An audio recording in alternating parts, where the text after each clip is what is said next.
So ACE Brent is a coalition of 15 community groups together to push for more climate action in Brent and more real public involvement in the crucial next steps of the climate emergency. Since we got together, we've had some really good dialogue with the council. We've had a few wins, including council we feel is better monitoring the emissions that are happening through the actions that they're taking, or the emissions reductions that are happening. And there's now quite a good climate dashboard that the council has that's worth looking up if you just Google Brent climate dashboard. We're involved in meetings on tree strategy, meeting on planning in the built environment in November. We've got a meeting on flooding in June, and there will be at some point during the year a meeting on active travel because we're expecting some Brent proposals about that. We want the council to take a more courageous lead, and we want more formal involvement of local organisations with expertise, and also just generally for members of the public. So the overall hard picture is that greenhouse gas concentrations are higher than ever, and we only have a few years left for big change. And change is happening in Brent, and you'll have noticed some of it through the council. Through thousands of us are involved in different organisations growing vegetables and things like that. But the change feels slow and it feels small. And also in the league tables, Brent is behind many other boroughs in London for its climate action. One other point I wanted to make is that many Brent people have strong connections to countries in the global south, where climate change is wreaking the greatest havoc with impact on lives and livelihoods. Surely Brent should be leading on climate action and pushing for stronger national action. We know the council juggles many responsibilities, huge responsibilities, and has nowhere near enough money. And we value the work of officers and members. And climate and nature solutions have huge potential to reduce costs and bring us together as a community. We need some visionary leadership for this. And I'm hoping that we'll hear some of that from our panel tonight. Welcome to the Brent ACE Hustings.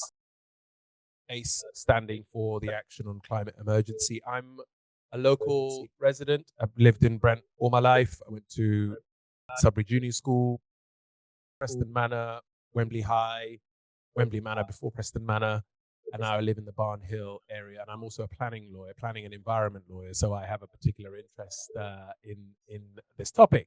Declaration of interest. I am a member of the Labour Party, and I have done some canvassing for Labour before.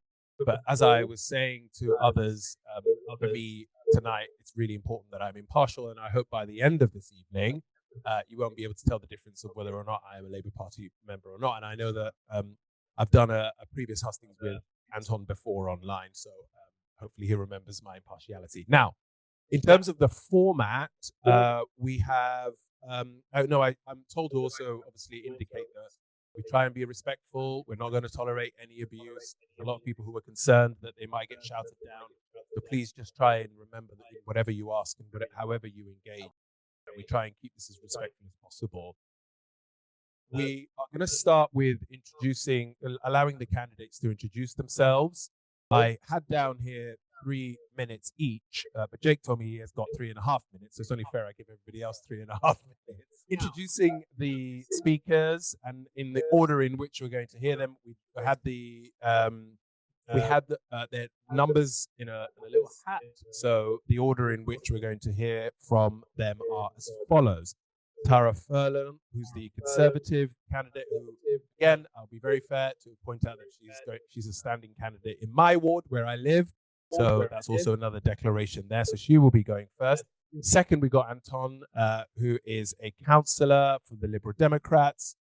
Former councillor down the road in Alperton. And then we've got third will be Jake Rubin, councillor for Labour and cabinet member as well. And then finally, by no means least, we've got the Councillor Mary Mitchell. You're currently Welsh Harp, but standing in Willesden. Perfect. Okay, so I'm going to time it for 3.5 minutes. Over to you, Tara. Hi, thank you all for being here today. As a candidate for Barn Hill Ward, I think one of my primary priorities is the green and blue spaces. It's an absolute privilege to have organic open fields, so many hectares of them, and I would be very reluctant to see them lost to development. I'm also very aware of the level of pollution in our local waterways and the flooding risk all across the area, including in Barn Hill Ward. In terms of concerns around planning, I was at the GLA contesting a planning development a few weeks ago, and it was drawn to my attention that any areas that within 10 to 15 minutes walk of a station, within 10 to 15 minutes walk of a station are being prioritised for development given the pressures that exist on housing. I know that this has led to, for example, the GLA is currently proposing converting or allowing golf courses to have their metropolitan open land space removed. That's recently been released. And to the best of my knowledge, for example, in Northwick Park, we've got an absolutely enormous development, which is amazing. We're really happy to have a huge development with so many homes being created. However, the golf course next door's, I believe, recently been sold. And there was recently an application put through to remove its metropolitan open land status. So even though that specific area is not within Brent's 20-year development plan, it does look like it's being primed as a large area for development. It's a site of interest for nature conservation, and it would be a huge loss to lose such a large space. I don't believe that local residents groups were consulted, and largely it's been under wraps. It's only recently that it's come to light. So I have huge concern for loss of green space and loss of protection of nature, whilst being very, very supportive of development that's well planned, well notified, and has very high levels of community consultation. One of the things that I would like to see in terms of community consultation is better utilisation of the My Brent website, where all of us as residents can have accounts. But at the moment, I tend to find that notice of developments is very ad hoc. So I hear about things from my neighbours. I hear about things because somebody I know mentioned it to me, not because I've been notified. It doesn't matter whether it's next door to me up the road or, you know, a very large thing across the borough. I just don't hear anything about it. So I'd really like to see the platforms that already exist where we can log in and deal with council tax, we can make noise complaints. I'd really, really like for that to be utilised to contact residents and proactively let them know of developments and really engage in true consultation rather than maybe more superficial or shallow levels that seem to be compliant but don't really appear to have taken residents' views into account. I'd also like to see a lot more proactive infrastructure planning alongside developments. So they're my primary concerns, that and dealing with the flooding and contamination of the waterways and maximising them as wellbeing spaces. I could say more, but I didn't receive an agenda for this evening, so I'm kind of going off the hoof. Thank you. Thank you very much. I understand that you were only confirmed at the very last minute, so sorry about that, but hopefully we'll make sure that you're not disadvantaged. Anton, your time starts now. Well, thank you very much.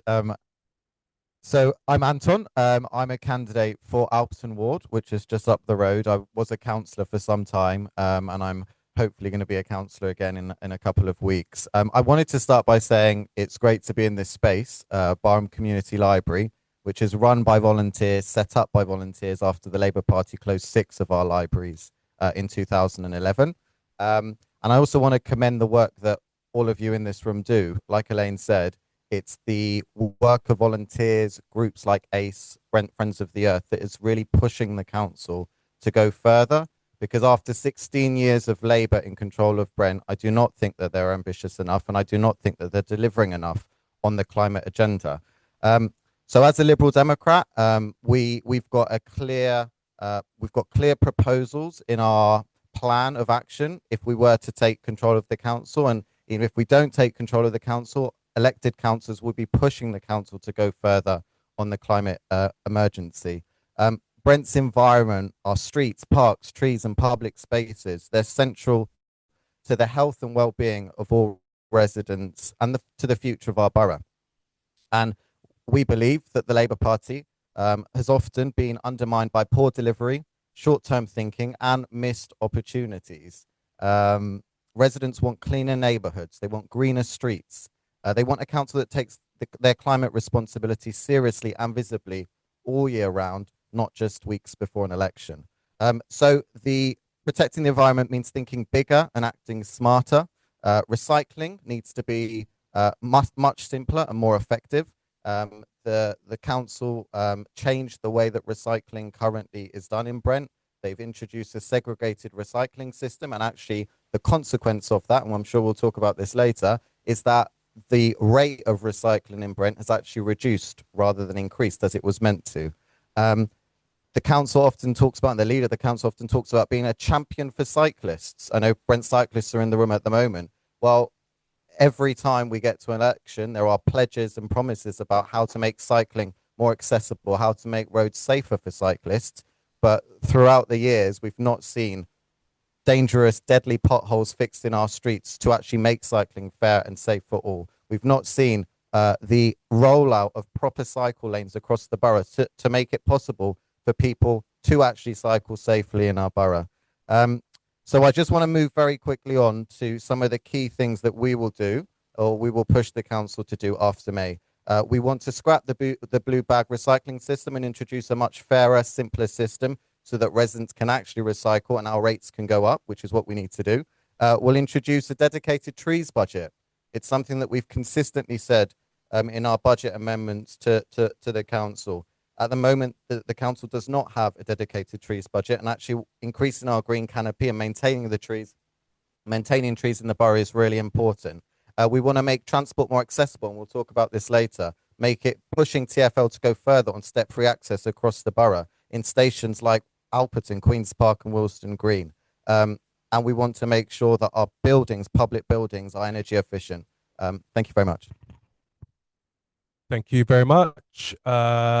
Now, we're going to move on to Labour Jake. Hi, I'm Labour Jake, Councillor Jake Rubin, and I'm representing the Labour Party today. I represent Roundwood Ward very proudly, and I'm also Brent's Cabinet Member for Climate Action and Community Power.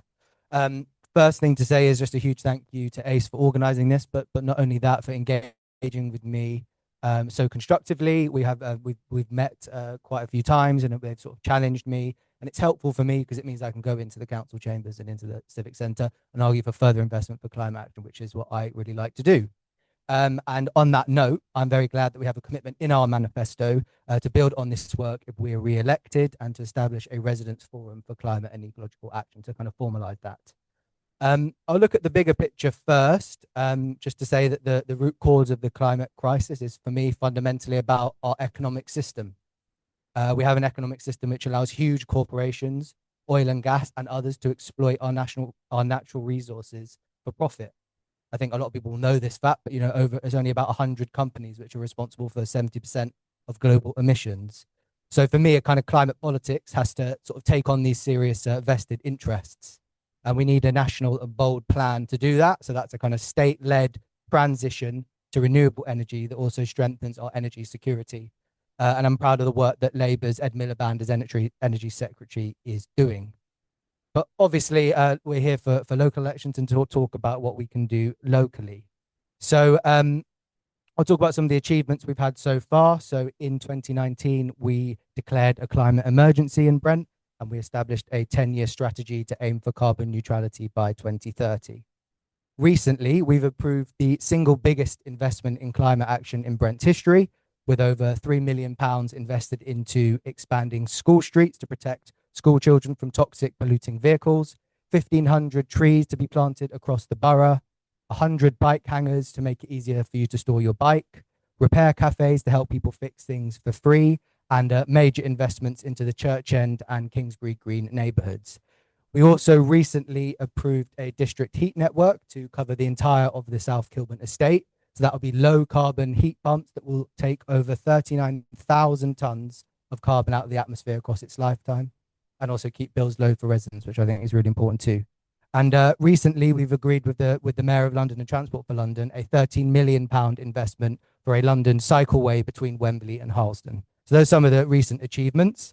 In terms of what we'll do next, if we were to be elected, we want to establish a fixing factory to people repair and reuse items instead of throwing them away.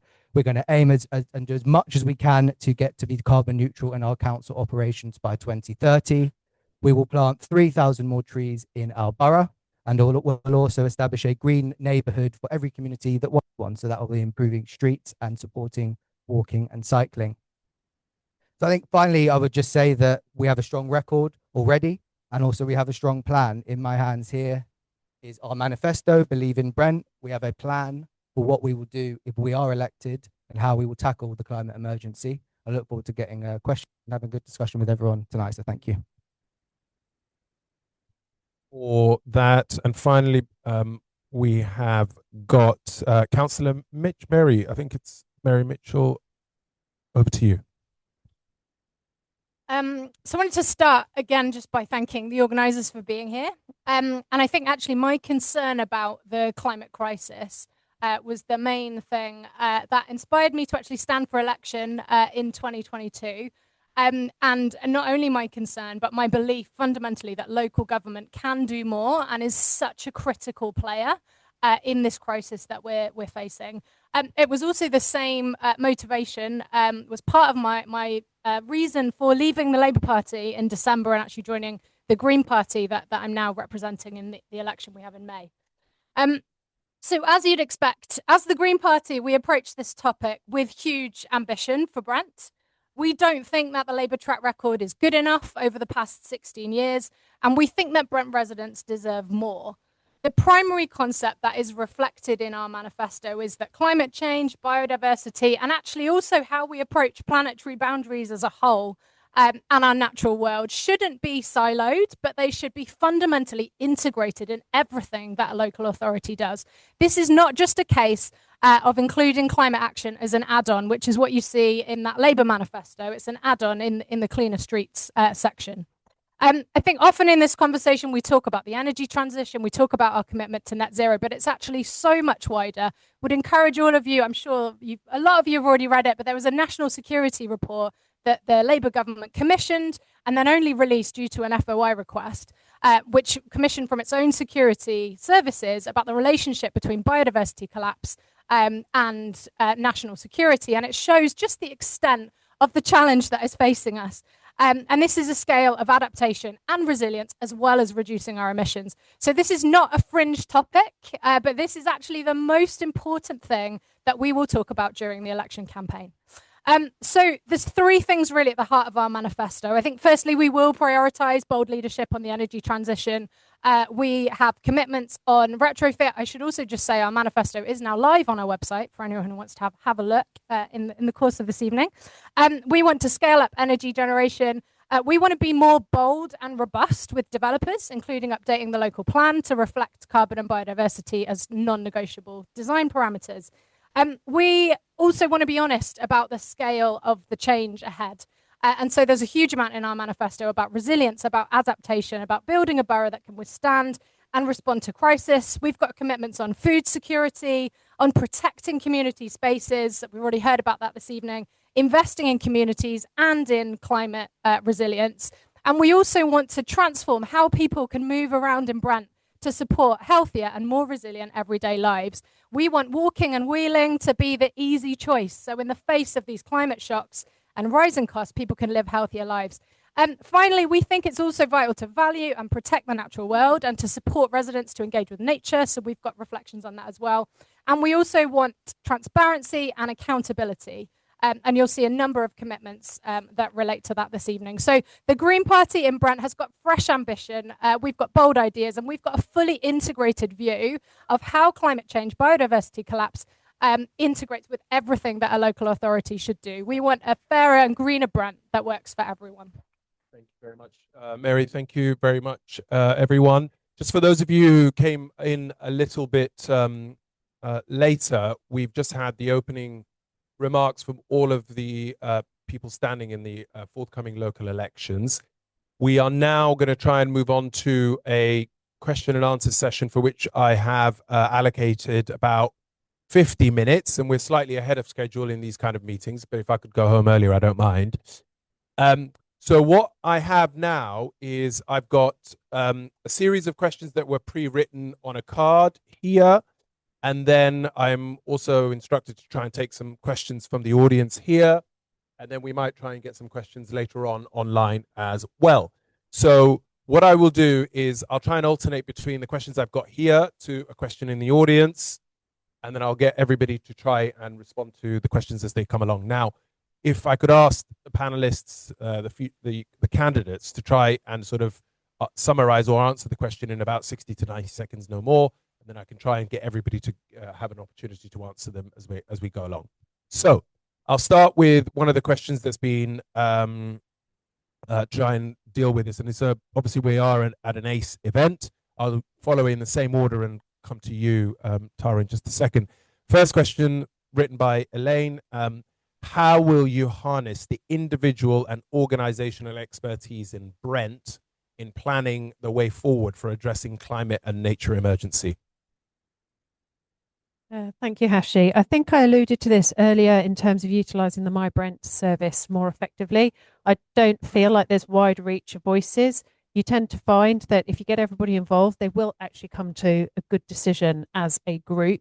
And the more voices you get involved and the more people who participate, the more likely you are to have a strong response. So I would like to draw on the community to develop community responses. Okay. Obviously, you'll be working within a local government that will be led by a different party. What do you see as a sort of an opportunity to try and make this happen by using your position as a councillor in any way?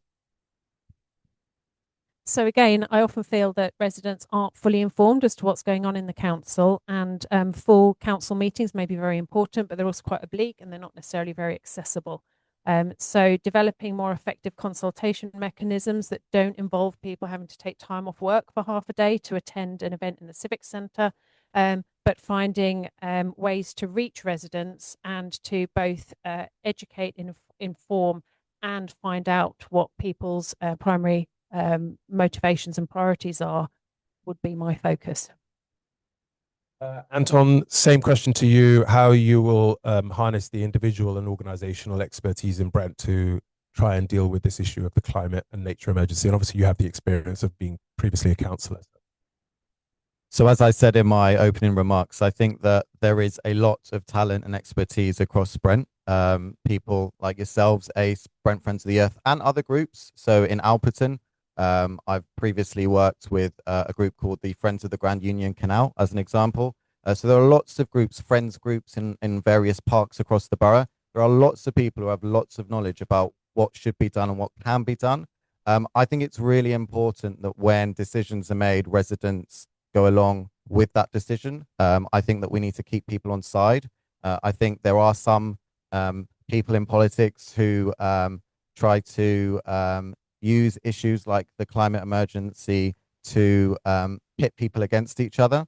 I think we've seen that in some areas of the borough where experimental traffic orders, LTNs have been implemented, and because residents weren't fully on board with these ideas, it's led to a lot of division in communities, when in fact we do need to all be, in my view, taken along that journey, and the council should do better at consulting with people, making sure people's views are heard, because at the end of the day, residents know what will work, and the council should be listening to them. But one thing the Lib Dems would want to do is establish local citizens' assemblies, which is something that I think that ACE are quite on board with as well. I think we need to draw from the expertise of local people, and establishing these sorts of assemblies, I think, can help to do that.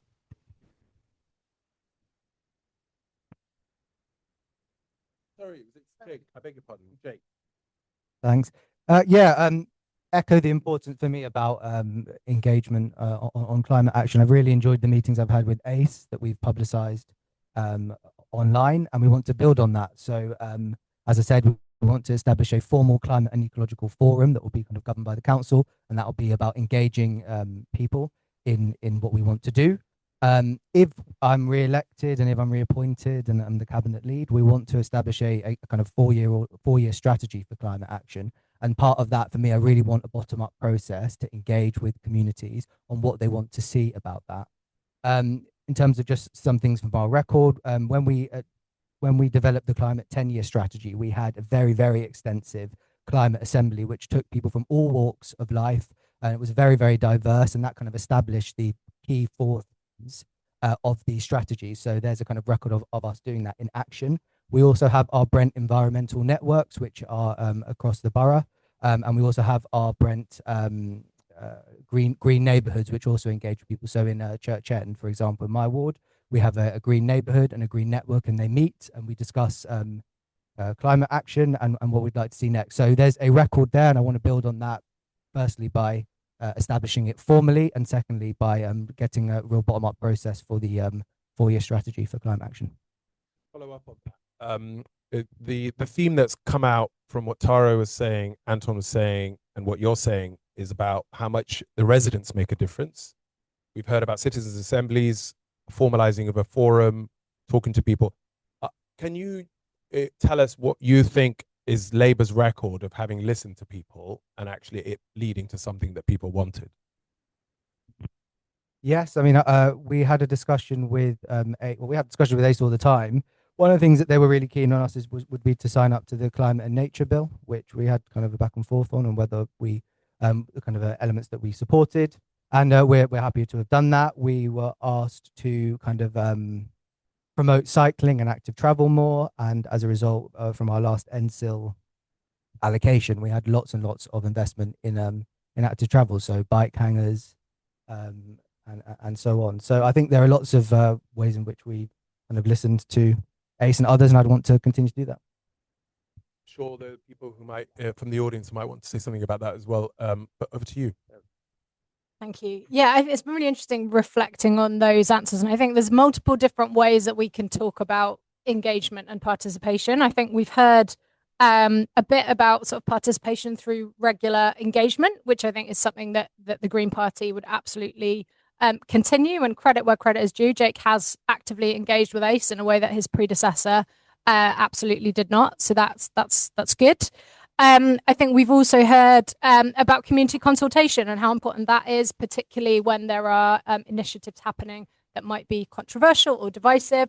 I think another thing that I would add is the importance of scrutiny. And actually, we've got some recommendations in our manifesto about that, where we want the progress on the climate and ecological emergency strategy to come regularly to a relevant scrutiny committee. We want scrutiny in general to be overhauled because we think it's incredibly important. At the moment, all of the chairs are from the administration, so they're sort of scrutinizing themselves. And I think task groups are a really important and vital way of getting experts, individuals, residents into specific issues. It remains a disappointment to me that I spent a lot of time when I was a Labour councillor working on a task group related to curbside strategy. And then when I moved to the Green Party, that was not published. But I think those mechanisms like that are incredibly important because this isn't just about participating. It's not just about decision making. It's about transparency, accountability and scrutiny. And I think that is absent at the moment. Thank you. I'm now going to just take a couple of questions from the audience. Do we need a microphone down there? I think we might do. Or I can just repeat the question if you want, to save you the hassle. Don't worry, I'll repeat the question. Thanks, Ian. We'll go to the chap at the back. Do you want to just raise your voice? And what would be useful is if you could indicate who you might wish to answer the question. Otherwise, I can get all of them to say something. Or do you want to just tell us who you are first? And if, well, actually, no, that's just bear with us. Bear with us. I don't know if you were here earlier. I did indicate it's really important that we are trying to keep this as collegiate as possible. And what would be useful is if you are a candidate standing somewhere, that you declare that interest and tell us who you are. And then I'm sure you'll have lots to say. We're happy to hear it. But what I was about to say was what we don't want is any speeches. So I'm glad you got there as well. So over to you, and just keep in mind those two caveats.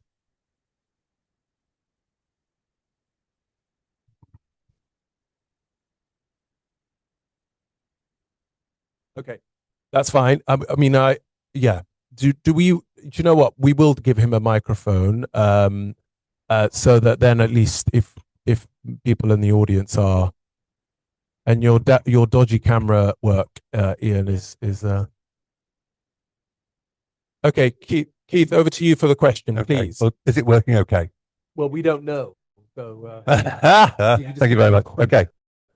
I thank Tara for bringing up the golf course, and I will just do my little statement. So, intending to sell the freehold of Northwick Park Golf Course. This includes its designation as public open space, which will be removed. The new London plan at consultation last year included the development of golf courses for housing to meet the mayor's targets if they have no public access. Do you agree that the council should sell the freehold of the golf course? that's a very easy question and a very simple answer, hopefully for most. I'll take one more question from the chat. I think there's somebody who put their hand up here. I'll get another question from you, and then I'll get the. That's a good question to ask all candidates. Yes, name and any interest, please. Sure. My name is Fraser. I have no interest or not standing as a candidate anywhere. I am part of Brent cycling campaign. However, I don't have a cycling question. It's kind of related to the question back there. Obviously, as Elaine pointed out at the start of the session tonight, we do have a climate emergency. I think the stakes of that are very clear. We also have a housing emergency. So I would like to hear, this is not really to any candidate in particular, but I would like to hear some of the candidates' views on how we square that climate emergency with the housing emergency. Obviously, we do have to build a lot of homes. But yeah, there is a question I've got coming up on retrofitting and the role of that. As a planning lawyer focused on housing, this is something that is also, I'd like to share. But I think the question from Mr. Perrin about the public open space potential loss and the golf course, and whether you support, I don't even know whether it's true that the freehold is up for sale, but let's assume that's the question that's been asked. Anton, do you support the sale of the freehold of the golf course? No. That's a simple answer. And I think that I'm interested to hear what Jake says as a Labour representative, but no, I don't support it. And I think that this council has consistently been, what's the word? They have ridden roughshod. What's the phrase? Yeah. Over the views of local people who are against this type of development in green open spaces. We're in Barham Park right now, and there's a bit of controversy around the covenant that's in place protecting this open space as well. And I just think that it is shameful that the council would even pursue this type of development. When I was a councillor, I spent a lot of my time going to planning committee, talking about the need for the right type of development in Brent and what's being proposed for Northwick Park, what could be proposed here, flies in the face of the stuff the Labour Party is saying in respect of the climate emergency. And in my view, this needs to be stopped. And this is why local people's views needs to be taken into account when it comes to planning decisions like this. So the short answer is no. I'll come to you, Jake, because I think it's worth first just setting what the facts are and then an answer to the question, because I don't know whether the sale is actually going through or whether it's something that the cabinet is considering. So first, just help us understand whether this is actually happening, and then tell us what your view is. It's right that it's about the leasehold, yeah, and selling of the leasehold. So, so the council had the freehold to it, and then that's now being. Sorry. To my. So, could you repeat the question about the freehold? Sorry. Golf course is potentially up for grabs to be potentially sold for freehold. The leasehold, I don't think about. We asked about the freehold, and the idea is that it might be sold for the purposes of for the sale for building housing. Now, the first question is that true? Is the freehold up for sale? And then we can ask you the question of whether you agree on it. So my understanding is that the freehold is up for sale. What is then done with that is to be decided. So that's where we are with things. As people have said, there's a major housing crisis in this country and in the borough, and obviously we need to tackle that. So the position of the Labour Party in Brent has been that we need to tackle that by building housing. And so I do support the decision that the Cabinet has made on that. Sorry. So it's happening, and the freehold. Well, I mean, if you sold the freehold, it's not myself to say. Yeah, the leasehold. It's the freehold.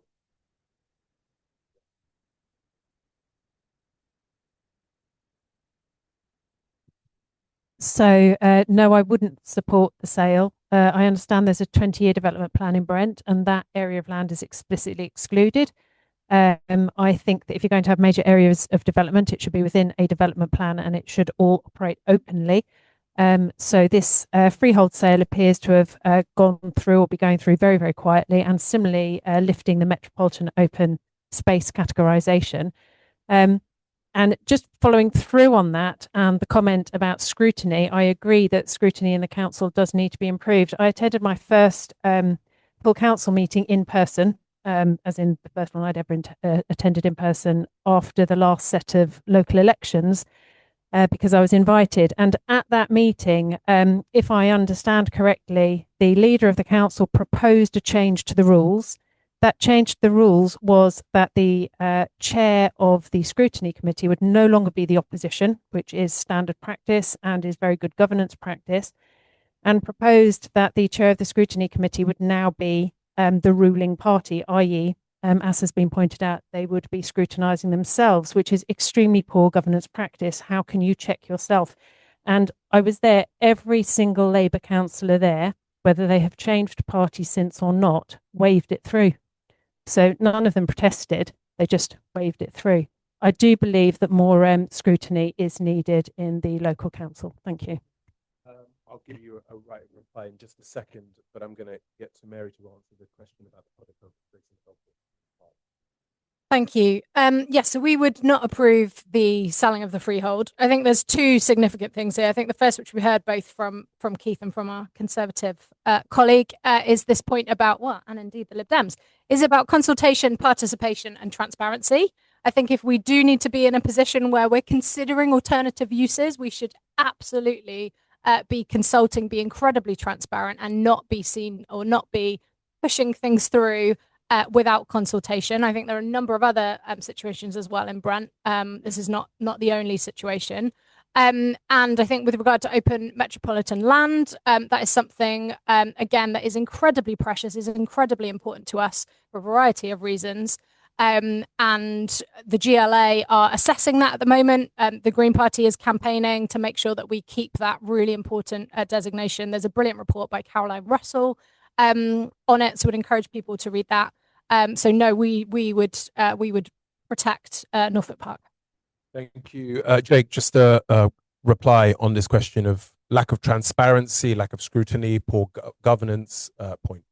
So if when you're in Parliament and you have a parliamentary majority, it's very standard practice for the ruling party to have on the select committees the chair of the select committee. So it's no real difference to have the chair of a scrutiny committee at council. So I kind of I've always found these arguments from the Lib Dems quite odd. It's exactly the same practice as it is in Parliament. And if you've got a big majority in the council, it's right that your councillors have that role to scrutinise it, and backbench members who are not on the cabinet would do that on the scrutiny committee. Well, given that you've name checked the Lib Dems, it's only fair that I didn't even say anything. So I was the only councillor who's currently on this panel that actually opposed the change in the way that scrutiny operates in Brent. I very much agree with Mary, and I sat on a scrutiny committee with Mary for some time. That scrutiny in Brent does not work. It doesn't go. There are only two scrutiny committees that are supposed to be scrutinising every single little thing that the council does, and there are big issues like the climate emergency, like housing, that require distinct separate scrutiny committees. So that's something that the Lib Dems would look to do in the next term, is to increase the number of scrutiny committees. So when the leader of the council, the Labour leader of the council, decided after losing seats at the last election, because they did lose seats in 2022, to basically effectively make all scrutiny chairs and vice chairs to come from the Labour Party, we oppose that change. And you're right, Jake. In Parliament, the way that the select committees are set up is that it is very much chairs are that they come from the governing party, but there are also chairs from the opposition parties. And I agree with Mary. I agree with our Tory. Sorry, what was your name? Tara. I agree with Tara that you can't expect the administration, that people from the governing party, to mark their own homework. Mary and I and others in this room, Janice Long in the I can see in the audience, we do great work on scrutiny, but we are restrained by the fact that the Labour Party control everything. And I think that in the next term, it's absolutely important that we get opposition councillors chairing, vice chairing various scrutiny committees, and there should definitely be more than two. We're going to move on to the next question. And there was the question about the housing crisis, which is definitely a serious issue for Brent. And then obviously there's a question around the balance that has to be struck between where we build and what we're going to lose as a result of building and all the challenges. So this is a question in that spirit from Pete. Regeneration versus retrofitting. Brent Council at present seems to prefer to demolish and rebuild council properties rather than retrofitting to bring them up to standard. This is true even when the wishes of the residents and expert opinion point to the advantages of retrofitting. What is your opinion on this? I'll start with you, Mary, if you want to start. Thank you. Yeah. Retrofitting is a really, really important topic for us to cover. And we've got several commitments in our manifesto in terms of retrofitting. We would adopt a retrofit first approach to estate renewal and regeneration. I think there are a number of really innovative funding models that are available. Camden recently collaborated with a pension company to do a retrofit of a large council block. And it was the first time that was done with actually no cost to the local authority. I think the reason retrofit is important as well is because it fundamentally improves people's qualities of life. There's not sort of the same extent of damp and mold. It reduces energy costs. And I think it's a really important area for us to consider when we're talking about housing. I think the wider issue as well that someone mentioned was just this, the housing crisis, absolutely, and this tension between sort of regeneration and needing more housing and perhaps the environment, or, you know, the protection of our natural environment. And I think that's an interesting topic as well. I would just say that the Greens record on house building, according to ONS, nationally was actually higher than any other political party. I think it's important that we consider that as well. But do you think that where should that balance down? What I'm asking. It's easy to say we should consider it. But you have to give up open space to have the housing. What's the green view? I think there are a number of things that need to be considered. That's an easy answer. It is an easy answer. It is an easy answer. Yeah. I think there are places where that is a very real tension.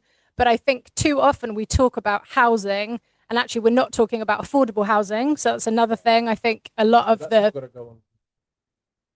No, it doesn't always.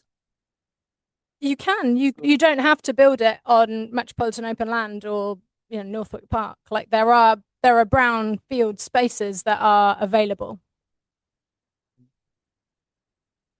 No, I think affordability of housing is paramount whenever we're talking about housing. We need to make sure it's truly affordable. I think retrofit is primary. We need to always look at retrofitting rather than demolishing, considering full carbon life cycle, embodied carbon, etc. And the Greens do have a very strong record on house building alongside environmental protection. Jake, over to you about this challenge, and particularly this question of what Brent's practices are right now.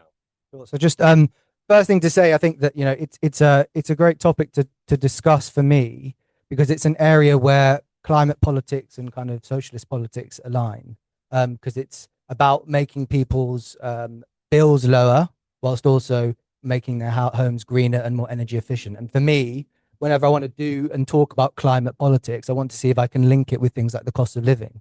So that's why I was really proud about the South Kilburn heat network, which is going to take 39,000 tons of carbon out of the atmosphere, whilst keeping people's bills low. We've also secured £3 million in external funding, and that we've kind of match funded at Brent for retrofitting. And so there are buildings like the Oaks in my ward, and also Fairmount in, I think it's Cricklewood and Matesbury, that have been allocated money to retrofit their buildings for that reason.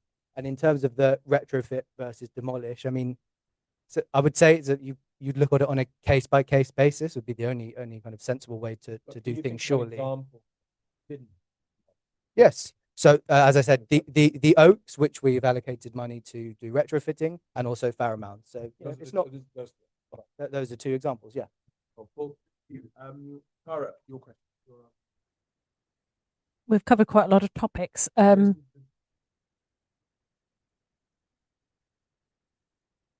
So I think prioritizing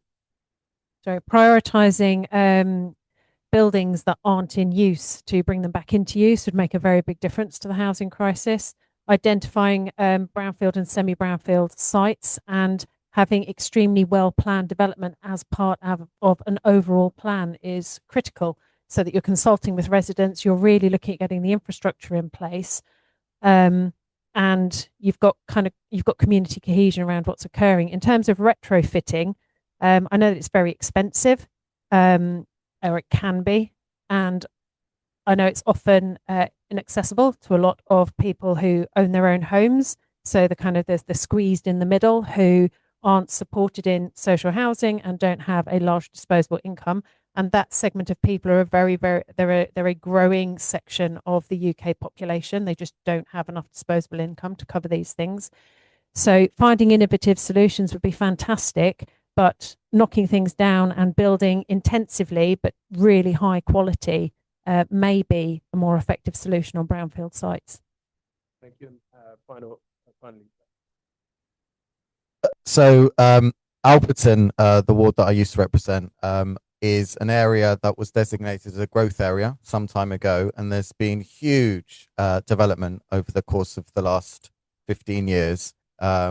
People who haven't been in Alperton for some time and go back are stunned by the size, the sheer scale of the buildings. And that's one of the things that I, when I was a councillor, I opposed, because these types of buildings aren't actually energy efficient. They aren't actually good for the environment. And I mean, the Labour Council are a target-driven authority, and the London Plan sort of makes them be target-driven, but they're not, in my view, ensuring that they are adding the type of housing to the stock that we have that we actually need. So in my view, there needs to be a post-war type building effort of council housing that is retrofitted, that is energy efficient, and there's space to do that, I think. At the moment, I don't think that the Labour Council have prioritised that type of building. On issues like retrofitting, you can look at councils that are run by the Liberal Democrats. So, for example, Richmond, they run an extensive retrofitting program, and I think that we can draw from that experience, from those achievements in authorities that are run by different political parties, mine included. But on the housing crisis, I think that it's really important that when we talk about the housing crisis, we aren't just talking about building more. We're talking about making sure that what we have is used as well as it can be. We're making sure that empty properties are actually brought back into use so that people can actually live in them. We don't need to be building monster tower blocks across the borough that serve no purpose other than for foreign investors and people who use. I mean, look at Wembley Park as an example. It is a city in itself, and actually a lot of the people that live in Wembley Park don't stay in Wembley Park, and a lot of it, as I'm sure you all know, is student accommodation as well. So, you know, this is a huge topic, and I want to get back to it later on, but I just don't think the record that the Labour Party has is a good one on this at all. We're going to go to the audience again. The gentleman, can we have some women asking questions this time as well, if possible? But I'll come to you. The chap first, please. Thanks. Pete Fairman of No Fixed Political Abode, resident of South Kilburn. And I mean, I didn't really want to come back on the housing issue, just to say that the practice in South Kilburn is demolish everything and build as densely as possible. But I wanted to say something about what's said earlier about communication and consultation, because I think to most people where I am, consultation is a joke. If consultation happens at all, people are aware that council does what it was going to do in the first place, quite honestly. And I'm in favour of active travel and bike use, but somebody could possibly explain why a whole load of bike hangers are put outside the tube station where they're not used and there was never any need for them. So it's ridiculous and expensive. Along communication, I would like to ask the candidates whether they're in control or in opposition. Would you allow dissenting voices in council communications? Because we are sick and tired of getting communications, which is a good news thing, which tells us all the wonderful awards won by the council, never ever tells us of any problems. Okay. And just last point, much consultation involves travelling to the civic centre. Will you decentralise those events? Because for some of us, for many people, travelling to the civic centre is not easy. Thank you very much. Ian, do you mind giving to Nadia? I'll declare an interest. Our children are in the same school. Hi, Hashi. I'm standing as an independent in Preston Ward, and I also was until recently, because I'm standing part of the committee in SKIPRA, the South Kenton Preston Park Residents Association. So what I've also noticed is that we're sitting on this real estate gold in London, where everything can be turned into an apartment block. And the quotes I've been hearing, affordable homes. I was recently looking at the prices of the flats, and the one-bedroom flat was about £435,000. I don't think that's affordable at all.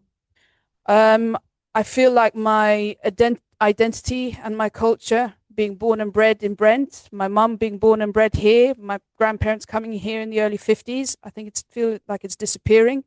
I feel like we're all being pushed out into the countryside for our town to be turned into real estate gold. What I want to hear from you, from all of you, I don't want to have another councillor who is, ego-driven, career-driven, politician. I want someone who cares about their hometown, about the place where they grew up, and that they're going to make sure it's not going to be turned into some, apartment tower block condensed place like Quintain owned Wembley Park, which is so claustrophobic. Thank you, Nadia. I'll come start with you, Jake. The first question was about dissenting voices. I have a thing about, if you look at council websites, that you're always invited to complain or to actually put your grievance in. No one ever says, come write to us about something good, which I always find that interesting, because then it just invites people who want to complain all the time. But anyway, the question was about whether dissenting voices should be reflected in the council communications, because then that would be a true reflection and potentially of what people are feeling. Just your thoughts on that. Sorry to push back a little bit, but could that be framed in a way that's related to the climate crisis, please? Well, I mean, I and I think that the questions. I understand that, but I'm the chair, and if you don't want to answer, you don't have to answer. Happy to answer, but I'm just. People could be talking about dissenting communications to do with climate. That helps. Sure. Okay. Well, then engage with it rather than trying to tell me out. So if you look at the way that people engage with the council and the information they get from the council, they like the Brent magazine. I like the Brent magazine. I think it's very good. It's a very good bit of communication from the council. All councils communicate with the public in this way. I think it's a good thing. I'm very happy to have dissenting voices life. Very happy to engage with people. I always engage with people, and the Labour Party engages with people. But in terms of the council's magazine, I think it's a good thing. I'm happy to keep it that way. Okay, and what about as a personal candidate? Again, you don't have to engage with it. The question is about how well you know your community. I think I know my community very well. I'm on the doorstep all the time with them, and I'm a conviction politician. I'm not just a politician that is driven by ego or other things. I'm a conviction politician, and I have principles. So, yeah, I know my ward very well. Thank you. I'll come to you, Anton. And you live there? I live very near it. Very near. Okay. Anton, just a question about dissenting voices and caring about your community. Well, I think for years I have been a dissenting voice on Brent Council, and I think that the Labour leader and others have tried to shut me up for many years. In terms of the Brent magazine, I'd scrap it. I think a game that we should all play is how many pictures of Mohamed Butt appear in the Brent magazine every time that it gets published. And I think it's absolutely ridiculous. I think it's a waste of time and money. And actually, I don't even receive it. I think a lot of people that I speak to don't actually receive it. So they're paying for something to be delivered that actually doesn't end up being delivered. And we don't need more drivel from the Labour Party in the form of, official communication from the council. So scrap the Brent magazine. It's been a consistent position of the Liberal Democrats for some time. And dissenting voices are good voices because it helps to make policy, it helps to make decisions better. That's why I agree with Mary on scrutiny. We need to have dissented voices, both from an elected side, but also unelected. You know, many in this room, your voices aren't heard at the Civic Centre. Can I just say on the other one about you, whether you care about and how your personal connection to the community matters? I mean, I care deeply about Brent. I was born here, and giving up my seat in 2025 was really difficult for me. And there are a number of reasons. Well, there's a big reason, which I'm sure some of you have read about, why I did that. And the reason I've come back is because I want to contribute again to civic life in Brent. And I think that I can do in an effective way. And, you know, I want to be a voice for people who are dissenters in the community because that's what I like doing. Thank you. Over to you, Mary, just in terms of engaging with those points about dissenting voices and your personal reasons for standing or your community connection. Yeah, so on the collaboration point, I mean, we actually speak about this in our manifesto in that we explicitly believe that we do not have all the answers and that collaboration is imperative. And I think we have got in a very unhealthy culture in Brent whereby we have had the same party for 16 years. We have the same man leading that party for 15 years. And I think there is this sense that actually the opposition voices don't matter. Like, let's not engage with them. Let's not have proper scrutiny. And so I think we absolutely... wherever we land post the election, as Greens, we will be collaborating. We will be seeking dissenting voices, opposition voices, because we think collaboration matters. And it matters because Brent residents are going to vote for the people they want to represent them. And whatever the makeup of Brent Council is, all of those voices need to be represented. So we absolutely would prize collaboration. And Greens are very good at that because they're doing it all around the country right now. Second point in terms of community connection. Yep. So I live in the ward that I'm standing to represent. My children go to school there. I don't, though, think this should be a competition of how well we represent our communities. I think all of us have different motivations for standing. The life of a councillor can be quite rough. I think we put ourselves forward for scrutiny, for opposition, for, let us through our door telling us that what we're doing is wrong. But ultimately, I think we are in it to represent people, to listen to the people of wherever it is that we're representing, and to represent communities there. Thank you. I'm going to let Tara also answer this from her side. So in terms of dissenting voices, I don't know if I should declare that I'm an interim chair of Kenton Residents Association, which we established last summer, very rapidly growing. There's a development just over the border in Harrow, which went out massive development on a small site, the Traveller's Rest. There was local voices were dissenting to that. The Conservative Council unanimously rejected the application on the planning committee.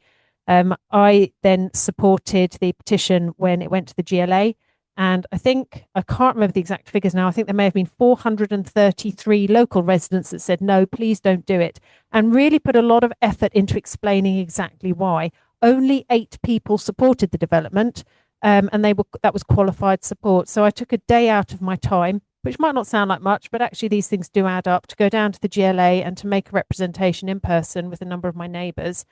And we were just summarily overridden. So it's only fair to say, though, that you can't run policy based on popularity, though. You can't be sitting there saying, I'm going to decide this on the basis of 500 people objecting. I mean, that wouldn't really work either. It's not what. And a unanimous planning committee rejection. Well, I mean, a planning committee is a different point, but I'm saying numbers of people turning up to say no to something. If you did that, believe me, I'd be out of a job. But the decision making would break apart, I think. Absolutely. But if you've had the local council unanimously reject it, and all local resident consultation is unanimously rejecting it, and they have very well-reasoned responses around infrastructure and capacity that hasn't been addressed, and they're simply asking for that to be addressed, and also pointing out that there is very intensive development nearby. Nobody's objecting to that. It's all well planned. They're happy with it. Whereas this is a little island, it's inappropriate, and they really don't want it there, and it was just ignored. So dissenting voices are very important. We live here. This is the environment we live in. We do need to be listened to, and that's why one of my first comments was around utilising my Brent to better engage with people. Thank you. Just to make sure Jake's happy, I've got a question that's more specific to the topic. Here, why has Brent failed to meaningfully increase active travel modes share whilst others have succeeded? How would we solve that? And how do we prepare to reduce the traffic and related pollution in Brent? Over to you first. Obviously reject the premise of that we failed. So as I said in my opening speech, we've just agreed with the Mayor of London a £13 million cycleway between Wembley and Wembley and Harlesden. So that's going to be a really positive way to increase and support active travel. Through our green neighbourhoods, we've also, part of that in a major way is about supporting walking and cycling. So in my own ward, on Church Path, we've just completely resurfaced that, and it is now safe, or will be safe. Half of it is basically ready. Will be safe for walking and cycling. So there are lots of areas in which we have done that. And so I kind of reject the idea that we've failed. In terms of what we would do, I think councils have these pots of money when developers develop in the borough. It's called SSIL and NSIL, and you can use it for kind of infrastructure, local infrastructure. So what I'd like to see is us looking to expand our walking and cycling routes by using that money, and that would be the kind of the plan to do that, and that's what we would like to do. So continue to work with the Mayor of London on expanding cycleways, and also using kind of a SL and NSIL money to expand active travel. For those of you who may not be familiar with the acronyms, community infrastructure levies is what we're talking about. And as you were saying that, Anton was having kittens. So I'm going to just get him to first engage with the question, and then you can respond about what you think in relation to meaningfully increasing active travel mode, and then you can say something about what Jake said in just a second.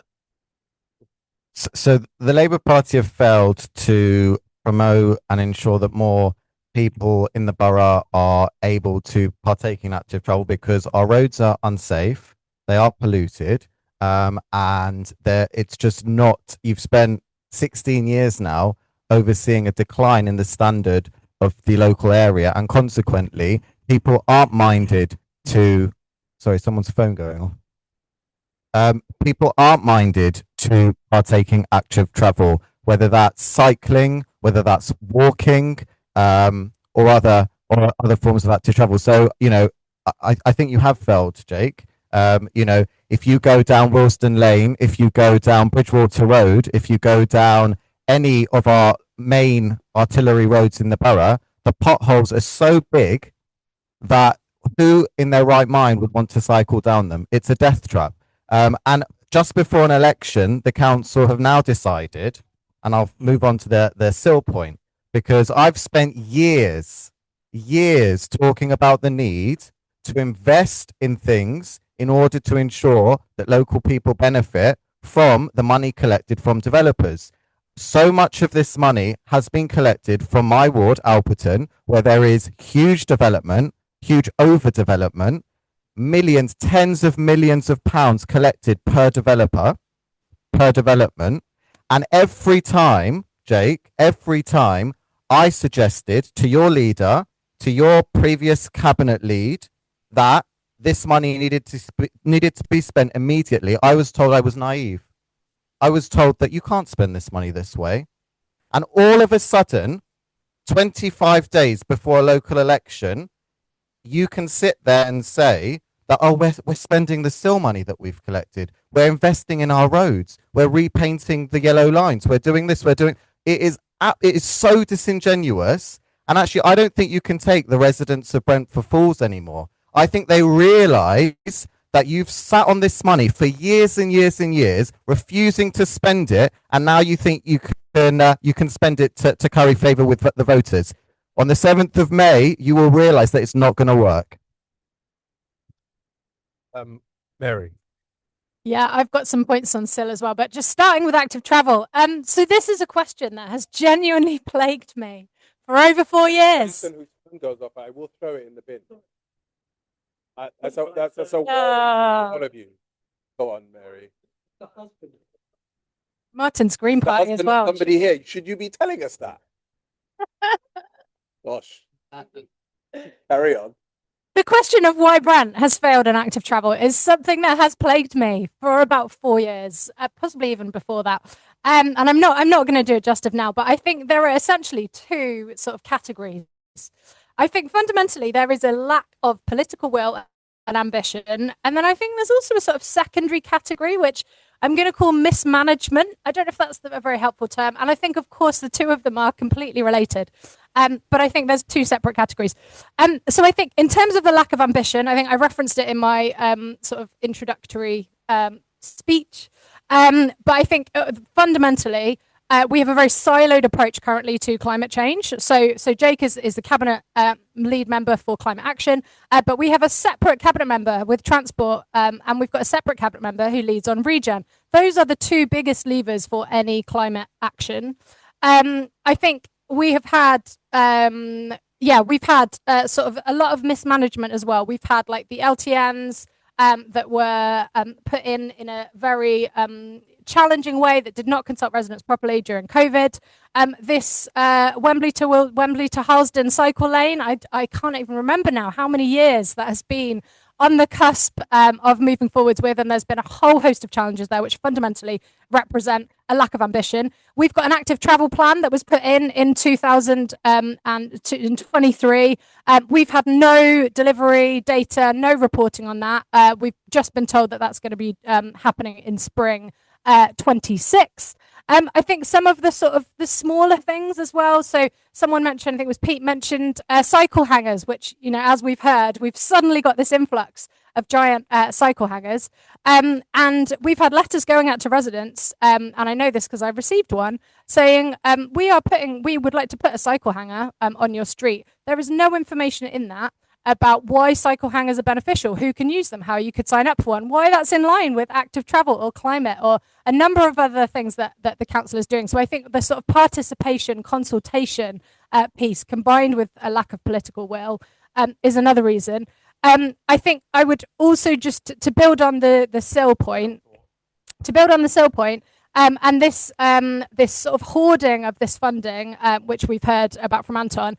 The Home Building Federation actually classed Brent as having the highest amount of unspent SIL in the entire country at the beginning of the year of 177 million, the highest in the entire country. Everything that we've just heard from the Lib Dems in terms of that suddenly being spent is absolutely true. Thank you. I am going to give Jake a chance to just respond to those two. But before I do that, Tara, you haven't had a chance to comment on this question about meaningfully increasing active travel and so on. I think while pavements are significantly broken and people are at risk of tripping on them, so even if you're, quite mobile and able, if you go out for a run, for example, you get a tiny little bit tired, you can also trip on them. So you don't have to be older or younger. It applies across the board. Similarly with roads, personally, I'm a British cycling ride leader. I do take people out in groups. I've never had an accident with my groups, but I have had accidents myself. They can be life-changing injuries. So potholes are very serious. I don't understand why one cycle lane that probably most of the people in the borough won't use costs 14 million. And yet I think the budget allocation in January for potholes across the entire borough was 800,000. I'd have to double check those figures, but 14 million for one cycle lane. I'm a cyclist. I appreciate being safe, but 14 million on one cycle lane and 800,000 on all the potholes in the borough. I just don't understand it. Personally, I think we'd be a lot safer investing in our pavements and roads, making them safe for everybody. Thank you. I'm going to give you Jake a chance to respond to that, and then I'll come to you. The Liberal Democrats are very kind of keen to talk about cheek, but I think it's very, very cheeky for them to attend these hustings and not mention their record when they were in government in terms of cutting £250 million from Brent's budget. So when you think about the things that the council has to do, adult social care, children's social care, which take around 80% of our budget, that then obviously, if you've cut £250 million from the budget of the council, those things that we legally need to do in order to keep people safe, obviously other services are going to suffer. So let's just put things in the context of what's happened in local government over the last 10 and 15 years. And just on the ESIL and NSIL stuff, we do have a commitment to allocate 100% of it as of May 2026. That's in our manifesto. I hope that you'll be happy to hear that. But the point though is if you've been in power for 16 years and now this being read as a sort of an opportunistic thing right before an election, that is something that is felt a lot by people around the borough. I mean, I think it's worth just highlighting that. And do you want to just say something about that? Well, we allocate ESIL and NSIL regularly. It's not like it's not been allocated. No, but what's the difference? What's the difference of allocating 100% of our strategic community infrastructure levy as of May 2026? Why didn't you do it May 2025? Well, I think that obviously we could ask questions about why have you done this? Why? Have No, I'm asking you about this. 60 within 60. I'm asking this about this specifically. So the commitment is there so that we can have a firm commitment to allocate the money. If the money is there, we agree that we want to spend it, and we have a commitment in our manifesto to spend it. So I think that's a good thing. Okay, no. I'm going to move on from that. I think I gave all of you a chance. This lady had her hand up, and then I'll come to you. Cycle safe back and avoid the potholes. Can you pass on the microphone to this lady there, please, so that I can get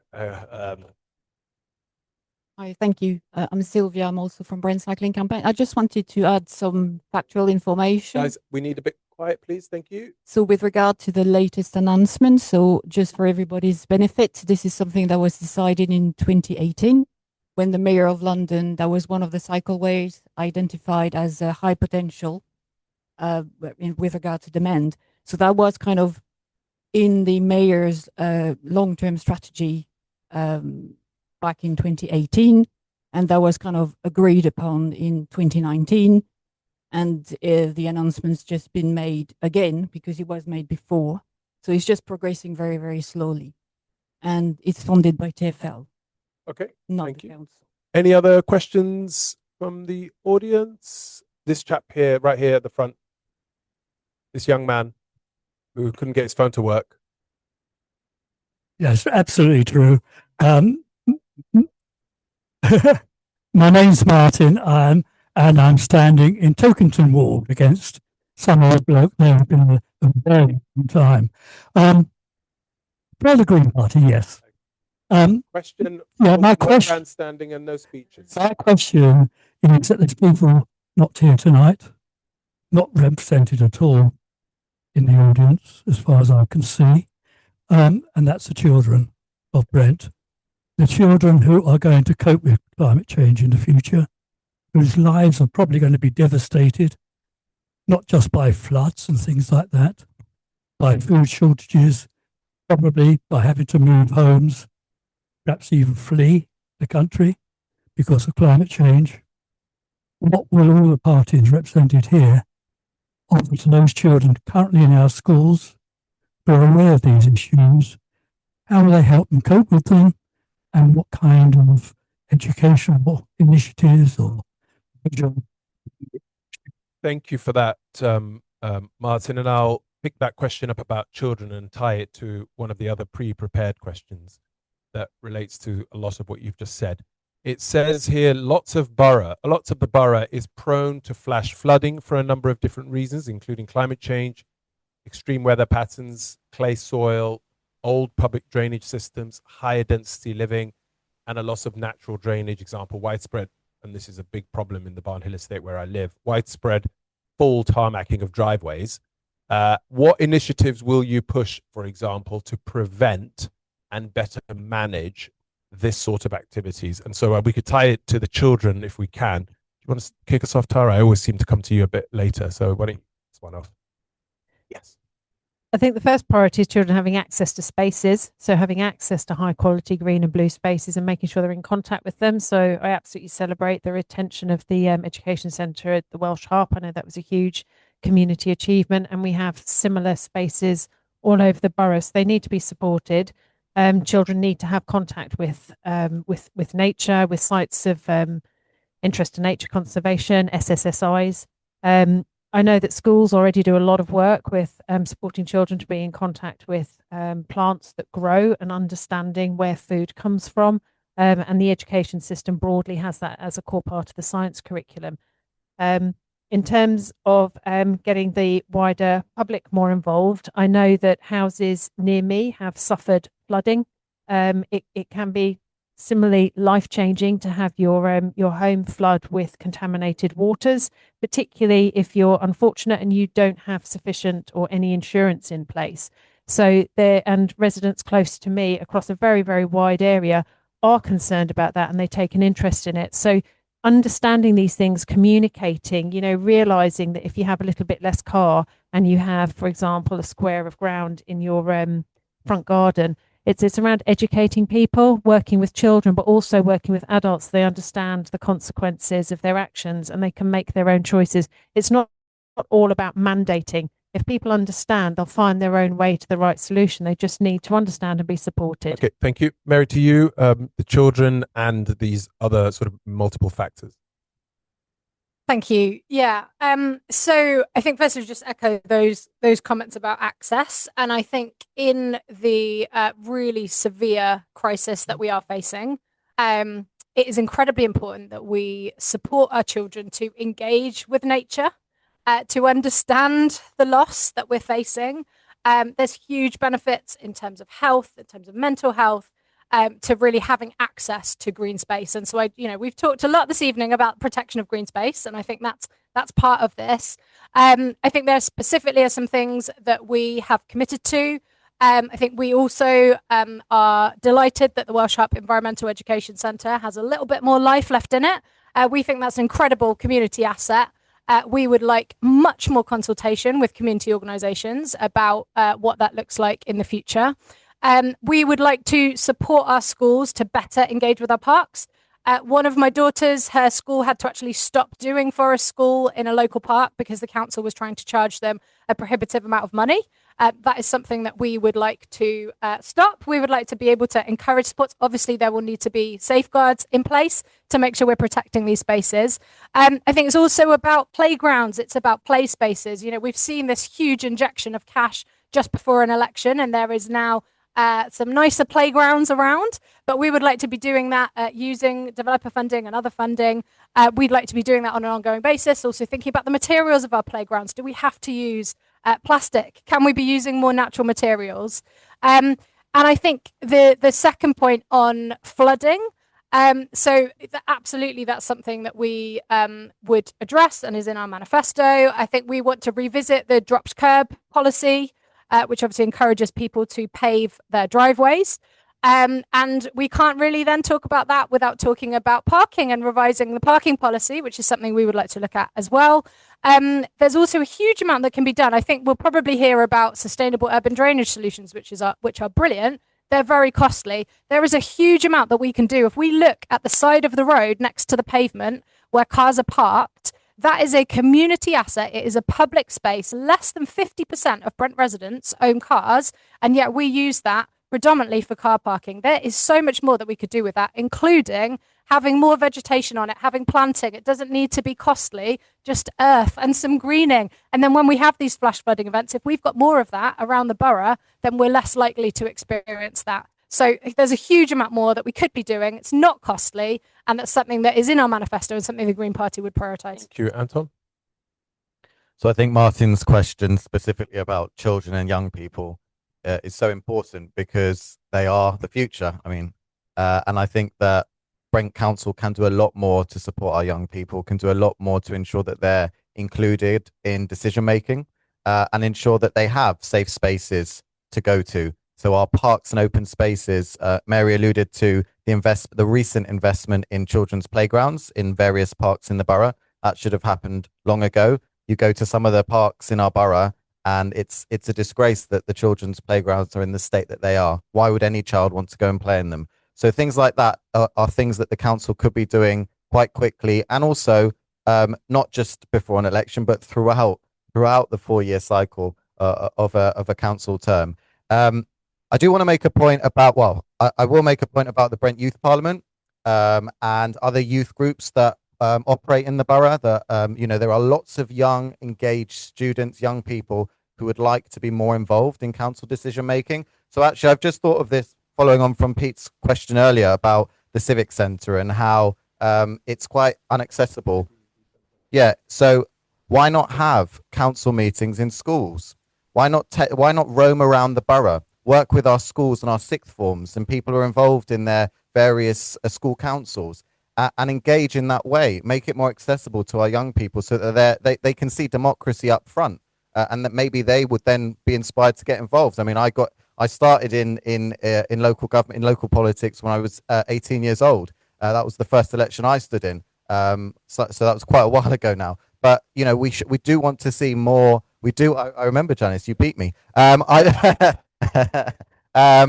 do want to see more young people involved at a council level as well, and I think we should want to see younger councillors elected in future elections.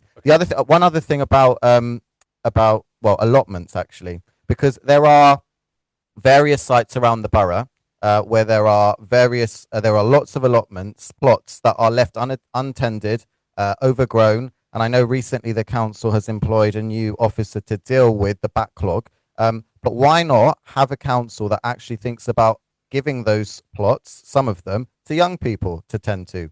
Let them get involved in growing their own vegetables, growing their own foods. That's the sort of innovative type of council I think we need to have, and that's what we would. Those are the sorts of ideas we would bring forward. Thank you. And Jake, final word to you. And thinking about those questions, the young people, the drainage, flooding. Sure. So we have published a climate adaptation and resilience plan, and part of that is really looking at the way in which we can adapt the borough for kind of oncoming big changes with things like flooding. So it is absolutely central to what we want to do. And I think often with climate politics, you have to kind of balance the effort to kind of decarbonize and take as much carbon as we can out of the atmosphere, while also kind of accepting that climate action is here to stay, and we need to adapt our environment in order to change that. So I'm hoping that kind of climate adaptation and resilience plan will go some way to helping with things like flooding, and the officers that have worked on it have done a very good job.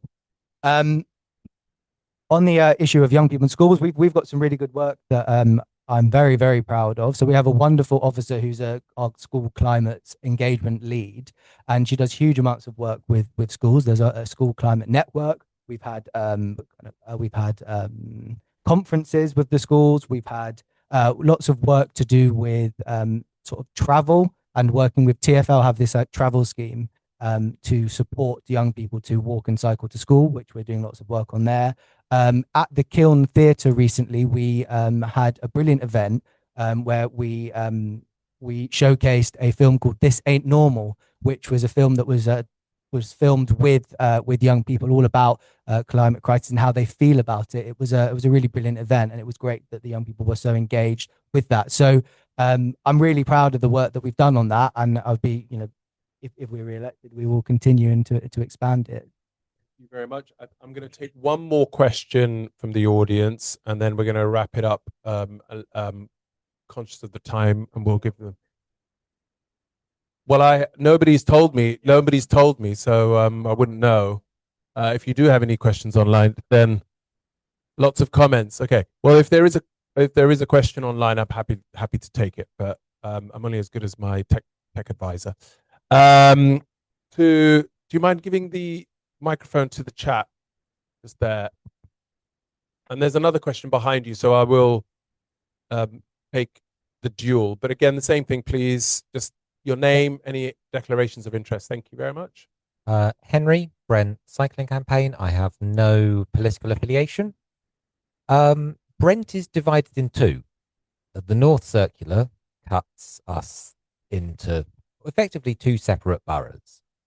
It also introduces a substantial burden of health inequality and deprivation in the local area around the North Circular. There's much increased rates of, for example, childhood asthma. So how would you, as a councillor or as a local council, aim to address this severance and this pollution and health inequality burden placed on Brent?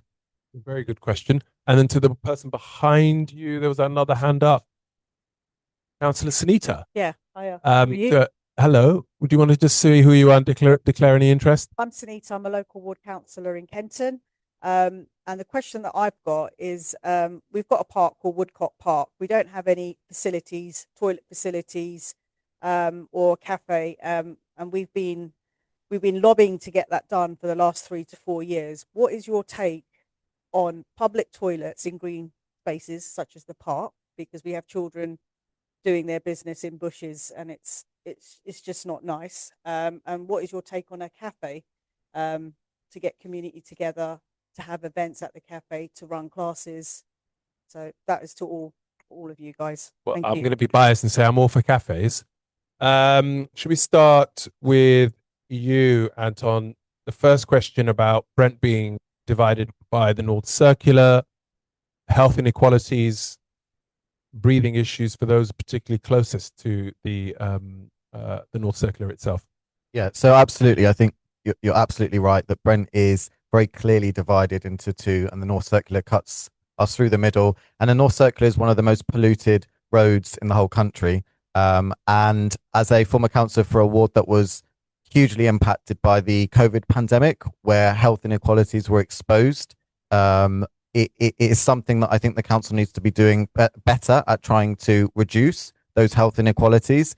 I think some of the things that we would like to see done to address it is actually, if you look at the north of the borough, it's probably where less rollout of environmentally friendly things have actually happened.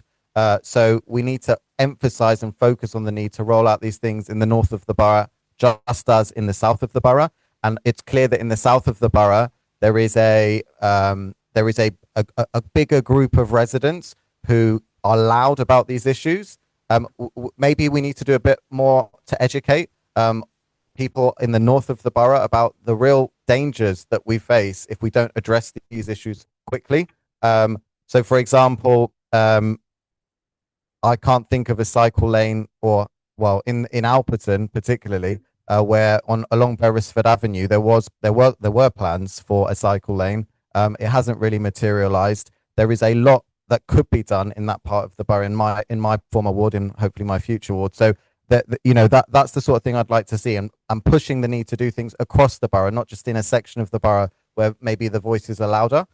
In terms of what you asked, Sunita, about toilets in public parks, interested that very recently the Labour Council found money to open the toilets in Roundwood. I know it's a long-standing campaign of some of you in this room, and I think that it's interesting that it's happened, as I say, weeks before a local election. In terms of cafes in parks, also very much in favour. Obviously, you'd have to have a viable business model and make sure that they actually operate the way they need to, because I know that in some parks we have cafes that tend to open then close quite quickly because they're not viable. So those are the things that the council should help with, and that's what I've done. On that as well, I mean, I'd be interested to hear what people say. I find that in Brent, the parks that happen to be more successful are the ones that are owned by the City of London. City of London parks, like Queen's Park, Hampstead Heath, Regent's Park, those parks are not owned by the actual boroughs. It's a City of London corporation. I find that, I mean, that's my sense of it. I don't know whether that's true or not. But anyway, Mary, just engage with those questions on the North Circular. I will also say they've got a lovely little zoo with animals in Queen's Park, which, you know, my 3-year-old We're loves. ghetto here, so don't be telling us about Queen's Park. So, health inequality, absolutely critical question. We have a commitment in our manifesto to address it. And I think the first point to address health inequality is real transparency in terms of data. So we're asking for ward level health inequality data to be published annually, to be visible and trackable and tied to specific council interventions in housing, environment and social care. The second point that I would make is that when we're talking about health inequality, climate change is going to make that worse. Everything we know about climate change and how that will impact the borough shows it's going to exacerbate existing inequalities. And fundamentally, this is an issue of inequality and it's an issue of justice. That's one of the reasons why it's imperative that we're here today talking about climate change. Just to follow up on Anton's comment, I think a really good example of the sort of unequal distribution, perhaps, of some of the active travel implementations or things we've done as a council in terms of greening is school streets. So the vast majority of the school streets we have are in the south of the borough. There are various reasons for that. I think partly it's consultation, partly it's a lack of political will and ambition. But I think fundamentally we should be installing that based on data and based on air pollution and data about air pollution and data about children's safety. And I think we absolutely need to be not just talking about how brilliant all the school streets are that we have in the south, but talking about where they are in terms of the spread of the borough. Toilets, yes. Many Green Party campaigners have been campaigning for toilets in Ramwood Park for a long time. Delighted that the funding for that has now been found just before an election. Cafes, I think this really links actually to the point again that I made earlier on in terms of community spaces. And I think there's community spaces or third spaces take a variety of different forms. You know, they're libraries, but they're also cafes. And I think we do need more cafes in parks. There is an example at the moment of a plan that's been put forward for a health centre in Gladstone Park with a cafe as part of that. But I think, you know, as we've heard, that cafes can be very community-minded places, or there are sometimes challenges in terms of opening hours or how accessible they are to residents. So I think it's not just cafes, it's about prioritising community and prioritising participation with residents and real consultation and real engagement. Thank you, Jake. Thanks. Yeah, I think you raise a really, really important point about air pollution and the damage that can have on everyone, but obviously particularly young people. One of the things I've genuinely have been most proud of to be a Labour Party member was the Mayor of London's ULEZ policy and his bravery to actually expand it across the whole of London. That took quite a lot of guts and it took a bit of political will because it wasn't popular, but it's going to have a huge, huge impact on air pollution and pollution from cars. So a huge credit to the Mayor of London for doing that. I think that Mary's right that we should look at expanding our school streets in the areas that where the pollution is worse. We've got 34 school streets across the borough, which I think is a real achievement. They're popular and they really help with preventing toxic pollution from entering children's lungs. I don't have the figures of North and South at the moment, but of course we want to expand it, and I think it's absolutely right that we look at the data for that. So I'd be happy to, commit to that. That's no issues. I think that's totally right.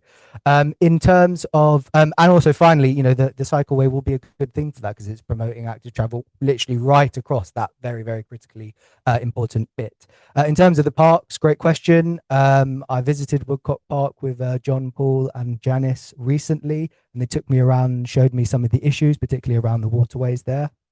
I was very, very pleased to see the public toilets in Ramwood Park in my ward to be fixed. That's come from a Labour government's Pride in Place scheme that's been announced. We've got £20 million for Harlesden and £20 million for Stonebridge from the Labour government. These are some of the most deprived parts of the borough, and the Labour government is investing in them. So I think that's a very, very good thing.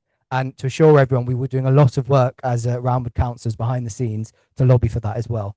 So very pleased on that. And in terms of, would we like to see toilets and cafes? We'd love to see those. If I'm in post and I'm still on the kind of NSIL brief, I'd invite you, Sunita, to come and have a discussion and see if we can look at that for Woodcock Park. I definitely want a cafe as well in Woodcock Park. Tara. Thank you. Without demonising drivers at all, because I think most of us do use cars from time to time. They're very useful tools.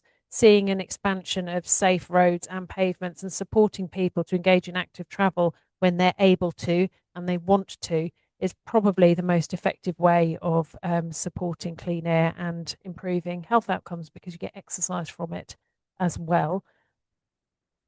It's also fantastic to see some of the air quality monitors that have appeared up and down the borough. I know that there have been a number of experimental studies, certainly in my area around Kenton, along the Kenton Road, around our park, and it'd be wonderful to see an expansion of that kind of data collection and the sharing of that data so that people can better understand their choices in their home lives. In terms of toilets in parks, I know that they can often be associated with antisocial behaviour, so I'd be really keen to see interest in designs of different toilets that manage to avoid all of the antisocial behaviour implications. That's why a lot of our original toilets got closed down. And to have designs that work, even if they do cost money or people have to use a credit card, it would be really, really fantastic to see that. I don't believe they can all be attached to cafes because, as has been mentioned, cafes don't always have enough financing to run. Sometimes the rents are too high. Sometimes residents don't use them enough. So finding a range of solutions so that people can get out and about, they can find a toilet if they need one, and they can be safe when they're on the pavements and roads would be wonderful.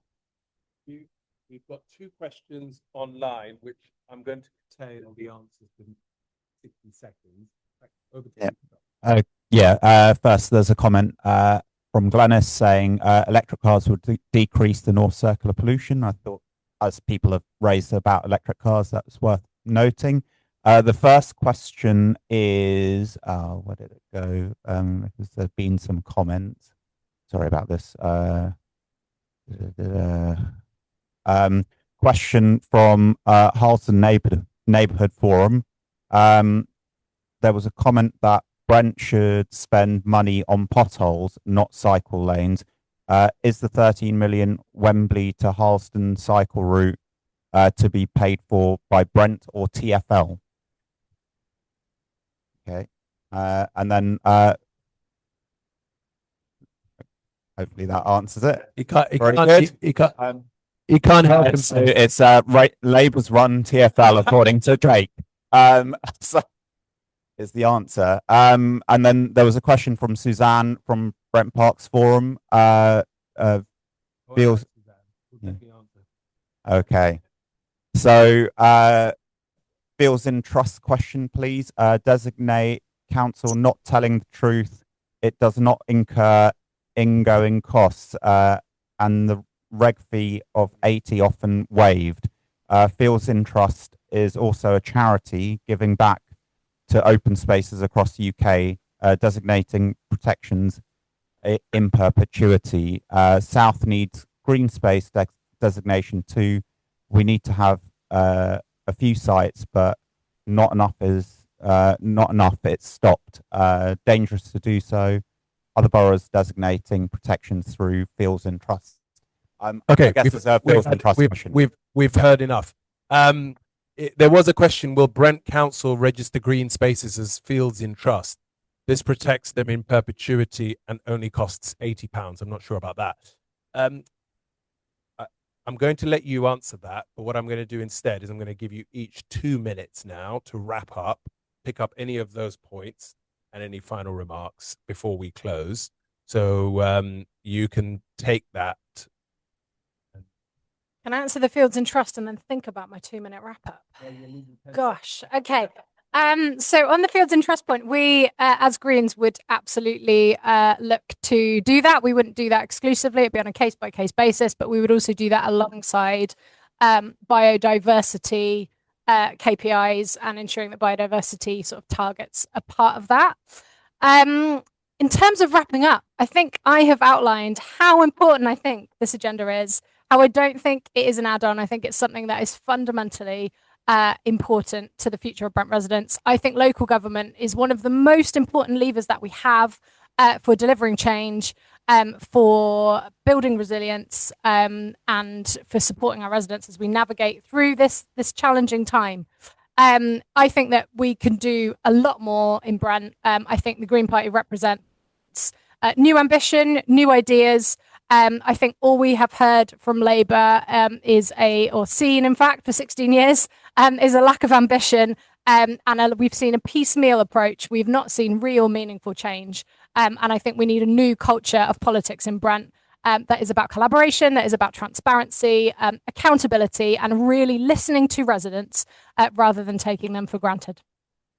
Thank you very much. You've used up less of your time. I was going to give you 2 minutes, but it's fine. Can I take it? No, you can't. Always the Lib Dems trying to take other people's time. Anton, 90 seconds. So what I will say, we've got 23 days until the local elections now. And I think you've heard from various political parties tonight. And I think 3 of us on this panel agree that the last 16 years have not been as good as they could have been. I think Labour have had their time. And I think that it's time that we have new leadership. We have new ideas. We have fresh faces to actually bring forward the type of change that we need. I think it's now been 6 years since the Labour Council declared a climate emergency. But I think we all agree words are not enough. We need real action. We need real change. And I think that if you elect more Liberal Democrat councillors, more councillors from opposition parties, I'm trying not to be too partisan here. If you genuinely elect opposition councillors, I think that we will deliver better for residents. I think we will work together better. The current culture in Brent Council is toxic. The Labour administration, run by the man who runs it, he runs a toxic environment that, in my view, needs to change. We need to have more people from various political parties elected. But as a Liberal Democrat, I obviously want you to vote Liberal Democrat. I want you to elect as many Liberal Democrats to the council as possible, because where we have elected councillors, we work bloody hard. We may be small in number currently, but I've often said this, we always punch above our weight. We've always used our voices in various committees, planning, in licensing, on the scrutiny committees, to be your champions on the council. We listen to residents and we work hard. And I think that in 23 days' time, you can all elect councillors that will actually do something different. Thank you. 16 years is long enough. It's time to kick them out. Thank you, Anton. And Tara, next 2 minutes just to wrap up, and any final thoughts? Thank you very much. So in terms of action on the climate and ecological emergency, I genuinely believe that residents need to be got on board. I think there are high levels of disinformation and there aren't high levels of engagement. And if we want to drive change, everybody needs to be involved. There need to be higher levels of genuine consultation out across communities, not just with representatives, not just with interest groups. They're very valuable. They contribute a lot, but you need to reach out more widely and engage with residents, consult with them. If people are supported and empowered, they will find their own way to making the right decisions and to progressing in their lives. And that's pretty much as I'm going to say as the Conservative candidate for Barnhill. Thank you. Thank you very much for your brevity. It's very much valued. And finally, to you, Jake, you've got 2 minutes. If you want to use it, you don't have to. Thank you. On the fields in trust question, happy to take it away. I can't commit the things just off the cuff, but happy to take it away and look into it. No problem. I suppose, I would just sort of reiterate some of the things I've been saying, really, which is that I'm a true believer in this politics, in climate politics, and taking real meaningful action. I hope I've conveyed that. I hope I've conveyed that through the engagement I have done with ACE, and I really, really appreciate that kind of scrutiny and advice from them. And that's why we want to have that formalized climate forum, and I hope to see you all there if we're re-elected and we were to instate that. We've got a strong record to be proud of in terms of things like the Labour's Mayor's ULEZ, which is going to massively reduce air pollution, our investment in green neighbourhoods. I could go on and on. I won't bore you. But yeah, thank you for for coming here today, for asking the questions. We hope to be re-elected in May, and if we are, we will continue to serve the people of Brent. Thank you very much, everyone. That brings us to the end of today. I am running 5 minutes behind, but we can wrap up. Can I just first thank Ian and Elaine and others who helped to organize this? I know how hard that is.